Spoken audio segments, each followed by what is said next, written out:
First ಅಂತ ಕಷ್ಟ ಈ ವಾರ 10 ದಿವಸದಲ್ಲಿ ಯಾವ ಹಳ್ಳಿಯಲ್ಲಿ ನೋಡಿದ ದೇವಸ್ಥಾನ ನೋಡಿದ್ರು ಪೂಜೆ ನಮ್ಮ ಸುಬ್ಬಾರೆಡ್ಡಿಗೆ ಒಳ್ಳೇದಾಗ್ಲಿ ಅಂತ.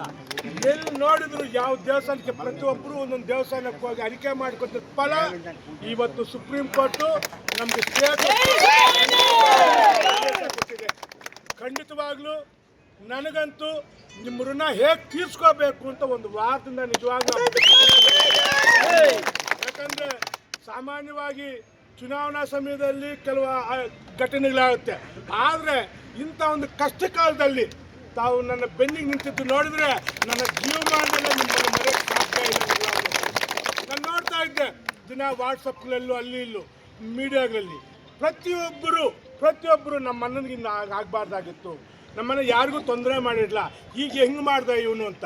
ನಿಜವಾಗ್ಲೂ ನಿಮ್ಮ ಒಂದು ಪೂಜೆ, ನಿಮ್ಮ ಒಂದು ಶಾಪ ವಿರೋಧಿಗಳು ತಟ್ಟಿರುತ್ತೆ. ನಾನು ಒಂದು ಮಾತು ಹೇಳಕ್ಕೆ ಇಷ್ಟಪಡ್ತೀನಿ ವಿರೋಧಿಗಳಿಗೆ. ಆಯ್ತು, ನೀವು ನಂದು ಡಿಸ್ಕ್ವಾಲಿಫೈ ಮಾಡಿದ್ರಿ, ಮೀಡಿಯಾಗಳಲ್ಲಿ ನೋಡ್ತಾ ಇದ್ದೆ, ಬಾಯಿಗೆ ಬಂದಂಗೆ ನೀವು ಮಾತನಾಡ್ತಾ ಇದ್ದೀರಿ. ನಿಮ್ಗೇನಾದ್ರು ಸತ್ಯ ಇದೆಯಾ ಅದರಲ್ಲಿ? ಏನಾದರೂ ನಿಜಾಂಶ ಇದೆಯಾ ಅದರಲ್ಲಿ? ಸುಬ್ಬಾರೆಡ್ಡಿ ಭ್ರಷ್ಟಾಚಾರ ಯಾವ್ದು ಭ್ರಷ್ಟಾಚಾರ ಮಾಡಿದ್ದೀನಿ? ನಾನು ನಂಬಿರೋ ದೇವರನ್ನು ಹೇಳ್ತೀನಿ, ನಾನು ₹1 ಎಲ್ಲೂ ಭ್ರಷ್ಟಾಚಾರ ಮಾಡಿಲ್ಲ. ನಾನು ಯಾವುದೇ ಒಂದು ಪ್ರೆಸ್ ಮೀಟ್ ಮಾಡಿ ಅವ್ರಿಗೆ ಮಾತನಾಡಲಿ. ಯಾಕಂದರೆ ನಮ್ಮ ಜನ, ನಮ್ಮ ಅಣ್ಣ ತಮ್ಮಂದರು, ನೀವು ನಮ್ಮ ಮನೆಯವ್ರು, ನಿಮ್ಗೆ ಹೇಳ್ಬೇಕಾದ ಕರ್ತವ್ಯ ನಾನು ನಿಮ್ಗೆ ಹೇಳ್ತಾ ಇದ್ದೀನಿ ಅಷ್ಟೇ. ಯಾಕಂದರೆ ಮಾತನಾಡ್ತಾರೆ ಸುಬ್ಬಾರೆಡ್ಡಿ ಯಾವ್ದು ಭ್ರಷ್ಟಾಚಾರ? ಒಂದೇಳಿರ್ತೀನಿ, ಯಾವುದೋ ಒಂದು ಹೋಟ್ಲಿಗೆ ಟ್ಯಾಕ್ಸ್ ಕಟ್ಟಿಲ್ಲ ಅಂದರೆ ಅದಕ್ಕೆ ತಿಂಗಳು 2% ಬಡ್ಡಿ ಹಾಕ್ತಾರೆ, ವಸೂಲಿ ಮಾಡಿಲ್ಲ, ಬಿಲ್ಡಿಂಗ್ ಹರಾಜು ಹಾಕ್ಕೊಳ್ತಾರೆ. ಅದು ಭ್ರಷ್ಟಾಚಾರಕ್ಕೆ ಸಾಧ್ಯನಾ? ಅವ್ನಿಗೆ ಗೊತ್ತಿಲ್ಲ. ನಾನು ಒಂದು ಮಾತು ಹೇಳ್ತೀನಿ, GST ರೂಲ್ಸ್ ಅವ್ನಿಗೆ ಗೊತ್ತಿಲ್ಲ. ಒಂದು ಪ್ಯಾನ್ಗೆ ಅಂದರೆ ಒಬ್ಬ ಮನುಷ್ಯನಿಗೆ ಒಂದೇ GST ಕೊಡೋದು. ಆ GST ಒಳಗಡೆ ಅವ್ನು ಏನೇ ವ್ಯವಹಾರ ಇದ್ರೆ ಕೆಳಗಡೆ ಬ್ರಾಂಚಸ್ ಅಂತ ಬರುತ್ತೆ. ಅವ್ನು ಬಾಯಿಗೆ ಬಂದಂಗೆ ಮಾತನಾಡ್ತಾನೆ. ಸುಬ್ಬಾರೆಡ್ಡಿ ಒಂದು GST ತಗೊಂಡು 10 ಅಂಗಡಿ ನಡೆಸ್ತಾರಂತೆ. ನಾನಿನ್ನು ಬೇರೆ ನನ್ನ ಬಾಯಿ ಬರ್ತಾನೆ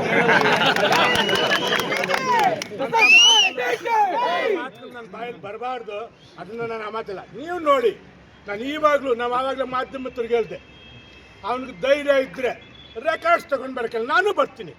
ಅವನು ಭ್ರಷ್ಟಾಚಾರಿನ, ನಾನು ಭ್ರಷ್ಟಾಚಾರಿನ, ಅಲ್ಲೇ ತೀರ್ಮಾನ ಮಾಡೋಣ. ನನಗೆ ಕೋರ್ಟ್ ತೀರ್ಪು ಕೊಡಲಿ, ಯಾವ್ದು ಕೊಡಲಿ, ನನ್ನ ಆತ್ಮಸಾಕ್ಷಿ ಅಂತ ಒಂದಿದೆ. ನಾನು ತಪ್ಪು ಮಾಡಿದರೆ ಆ ಕ್ಷಣದಲ್ಲೇ ನಾನು ದೂರ ಹೋಗುವಂಥ ಮನುಷ್ಯ. ನಾನು ಇದನ್ನು ಕಟ್ಕೊಂಡು ಏನೋ ಮಾಡಬೇಕು, ನನಗೆ ಆಸೆ ನಿಮ್ಮ ಸೇವೆ ಮಾಡಬೇಕು ಅಂತ. MLA ಇದ್ರೂ ಮಾಡ್ತೀನಿ, MLA ಇಲ್ಲ ಅಂದ್ರೂ.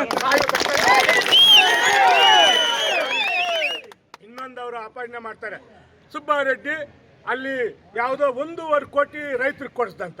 ಇಲ್ಲೇ ಕಸಬಾದವ್ರು ಇದ್ದಾರೆ, ನಾನು ಕೊಡಿಸಿದ ತಪ್ಪ? ಅಲ್ಲಿ ಆ್ಯಕ್ಚುಲಿ ಬೆಲೆ ಇರೋದು ಇವತ್ತು ಮೇನ್ ರೋಡ್ಗೆ 2.5 ಕೋಟಿ ಇದೆ. ನಾನು 1 ಕೋಟಿ ಕೊಡಿಸಿದ್ದೀನಿ ಸರ್ಕಾರದಲ್ಲಿ. ನಾನೇನೋ ಕೊಡಿಸ್ಲಿಲ್ಲ ಅಂದಿದ್ದೆ, MLA ಪಾಪ ರೈತರ ಬಾಯಿಗೆ ಮಣ್ಣಾಗ್ದ ಅಂತಾರೆ. ಕೊಡಿಸಿದ್ರೆ ಭ್ರಷ್ಟಾಚಾರ ಮಾಡ್ತಾರೆ. ಹೆಂಗ್ರಿ ಅಂತ ಅವ್ರ ಹತ್ರ ನಾವು ಎನ್ಗೋದು? ಏನಾದ್ರು ಮನುಷ್ಯತ್ವ ಇರಬೇಕಲ್ಲ ರೀ ಮಾತನಾಡೋಕೆ. ಒಬ್ಬ ಮನುಷ್ಯ ಒಂದು ಮಾತನಾಡೋಕ್ಕೆ ಮನುಷ್ಯತ್ವ ಇರಬೇಕು. ತಲೆಯಲ್ಲಿ ಸ್ವಲ್ಪ ಮೆದುಳು ಇಟ್ಕೊಂಡು ಮಾತನಾಡಬೇಕು. ಬಾಯಿಗೆ ಬಂದಿದ್ದಂದ್ರೆ ಮಾತಾಡೋಕೆ ಅವನೊಬ್ಬ ಜನಪ್ರತಿನಿಧಿ ಸಾಧ್ಯನಾ? ನಾನು ಇವತ್ತು ನೀವೆಲ್ಲರೂ ಇದ್ದೀರಾ, ಅವನ ಕೆಪಾಸಿಟಿ ಇದ್ದರೆ, ಯೋಗ್ಯತೆ ಇದ್ದರೆ ನನ್ನ ಮೇಲೆ ಮುಂದಿನ ಚುನಾವಣೆ ಎಲೆಕ್ಷನ್ ನಿಲ್ಲಬೇಕು.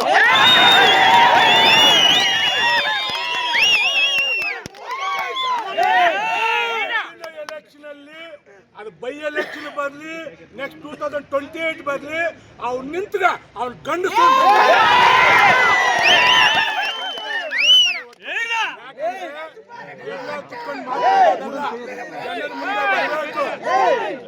ಮುಂದೆ ಬರಬೇಕು, ಜನರ ಅಭಿಪ್ರಾಯ ತಗೋಬೇಕು. ಅವ್ರ ಆಶಯದ ಜನಾಭಿಪ್ರಾಯನೇ ಪ್ರಜಾಪ್ರಭುತ್ವದಲ್ಲಿ ಮುಖ್ಯ. ಆ ಜನಾಭಿಪ್ರಾಯ ನಾನು ಹೇಳ್ದೆ ನಿನ್ನೆ ಸುಪ್ರೀಂ ಕೋರ್ಟಲ್ಲಿ, ಸ್ವಾಮಿ ಆ ಜನ ಪಾರ್ಟಿ ನೋಡಿ ನಾನು ಗೆಲ್ಸಿಲ್ಲ, ಇಂಡಿಪೆಂಡೆಂಟ್ ಆಗಿದ್ದಾಗ 33,000 ಸೆಕೆಂಡ್ ಟೈಮಲ್ಲಿ 16,000 ಲೀಡ್ ಕೊಟ್ಟರು. ಮೊನ್ನೆ 19,175 ಕೊಟ್ಟಿದ್ದಾರೆ. ಸಮಯ ಜನ ಮೂರ್ಖರಲ್ಲ. ನಾನು ತಪ್ಪು ಮಾಡಿದ್ರೆ ನನ್ನ ಮನೆ ಕಲಿಸ್ತಾ ಇದ್ರು. ನಾನು ಚೆನ್ನಾಗಿ ನಿಮ್ಮ ಒಂದು ಸೇವೆ ಮಾಡ್ತೇನೆ, ನಾನು ಕಂಟಿನ್ಯೂ ಮಾಡ್ಕೊಳ್ತಾ. ಇಂಥ ಪ್ರಶ್ನೆ ಆದರೆ ಒಂದೇ ಸಲ 1 ತಿಂಗಳಿಗೆ ಅವ್ನ ಮನೆಗೆ ಕಲಿಸ್ಬಿಡ್ತಾ ಇದ್ರಿ ನೀವೆಲ್ಲ ಸೇರಿ. ಆ ಕೆಲಸ ನೀವು ಮಾಡ್ತಾ ಇದ್ರಿ. ಆದರೆ ನಾನು ಇವತ್ತು ಹೇಳ್ತೀನಿ, ಒಂದು ಒಳ್ಳೆ ರಾಜಕೀಯ ಮಾಡೋಣ. ನಾನು ಸತ್ಯವಾಗಿ ಹೇಳ್ತೀನಿ, ಭಗವಂತನ ಸಾಕ್ಷಿಯಾಗಿ ಹೇಳ್ತೀನಿ, ನಾನು ಈಗ ಮಾಡ್ತಾ ಇರೋದು ರಾಜಕೀಯ ಅಲ್ಲ, ನಾನು ಸೇವೆ, ಸರ್ವಿಸ್ ನಾನು ಮಾಡ್ತಾ ಇರೋದು. ನಾನೇನಾದ್ರೂ ನಿಮ್ಮಂತ ಕಚಡ ರಾಜಕೀಯ ಸ್ಟಾರ್ಟ್ ಮಾಡಿದ್ರೆ ನೀವು ಬಾಗೇಪಲ್ಲಿ ಹೆಜ್ಜೆ ಇಡಕ್ಕೆ ಇಷ್ಟಪಡ್ತೀನಿ ನಾನು. ಯಾಕಂದ್ರೆ ನಾನು ರಾಜಕೀಯ ಈ ಒಂದು 13 ವರ್ಷ ನಾನು ರಾಜಕೀಯನೇ ಮಾಡಿಲ್ಲ. ಸರ್ವಿಸು, ಬಡವರು ಬಂದ ಸಹಾಯ ಮಾಡೋದು, ಕಷ್ಟದ ಬಂದ ಆಫೀಸರ್ಗೆಲ್ಲ ಕೆಲಸ ಮಾಡ್ತಾ ಇದ್ದೆ. ನಾನು ರಾಜಕೀಯ ಅಂತ ಮಾಡಿಲ್ಲ ಇದುವರೆಗೂ. ನೀವಿಂತ ಕಚಡ ಕೆಲಸಗಳು ಮಾಡ್ತಾ ನಾನು ಸ್ಟಾರ್ಟ್ ಮಾಡ್ಕೋಬೇಕಾಗುತ್ತೆ. ಆದ್ದರಿಂದ ದಯವಿಟ್ಟು ನಿಮ್ಮ ಲಿಮಿಟ್ಸ್ ಅಲ್ಲಿ ನೀವು ಇರಿ. ನೀವು ರಾಜಕೀಯ ಮಾಡಿ, ನಂದೇನು ಅಭ್ಯಂತರ ಇಲ್ಲ. ನೀವು ಸರ್ಜಾಪುರದಿಂದ ಅಂತ ಆದ್ರೂ ಬನ್ನಿ, ಇನ್ನೊಂದು ದೇಶದಿಂದ ಆದ್ರೂ ನನಗೇನು ಅಭ್ಯಂತರ ಇಲ್ಲ. ಆದರೆ ಅದನ್ನು ಬಿಟ್ಟು ಈ ಬಾಯಿ ಬುಡ್ಕಂತಾರೆ ಅಲ್ಲಿ ಇಲ್ಲಿ ಮಾತನಾಡ್ತಾ ಇದೆ, ಇದು ಸರಿಯಾಗುವಂಥ ಕ್ರಮ ಅಲ್ಲ ಅಂತ ಹೇಳ್ಬಿಟ್ಟು ತಮ್ಗೆಲ್ಲರಿಗೂ ಅಲ್ಲಿ ತಾವೊಂದು ವಿಶ್ವಾಸ, ಪ್ರೀತಿ ಇಷ್ಟು ನನ್ನ ಮೇಲೆ ಇಟ್ಟಿದ್ದಕ್ಕೆ ಈ ಜನ್ಮದಲ್ಲ ಮುಂದಿನ ಜನ್ಮದಲ್ಲಿ ನಿಮ್ಮ ಋಣ ಕೊಡ್ಸೋಣ.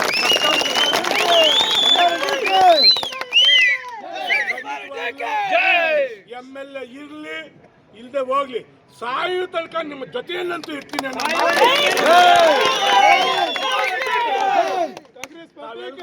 ಬೆಳಗ್ಗೆಯಿಂದ ಕಾದ್ಕೊಂಡು ಪಾಪ ಬಿಸಿಲಲ್ಲಿದ್ದೀರಾ. ತಾವೆಲ್ಲರಿಗೂ ಆ ಭಗವಂತ ಒಳ್ಳೇದು ಮಾಡಲಿ ಅಂತ ಭಾವಿಸಿ ತಮ್ಮೆಲ್ಲರಿಗೂ ನನ್ನ ಕೃತಜ್ಞರು, ನಿಮಗೆ ನಮಸ್ಕಾರಗಳು, ಪಾದ ನಮಸ್ಕಾರಗಳು ಹಾಕಿ ನನ್ನ ಮಾತು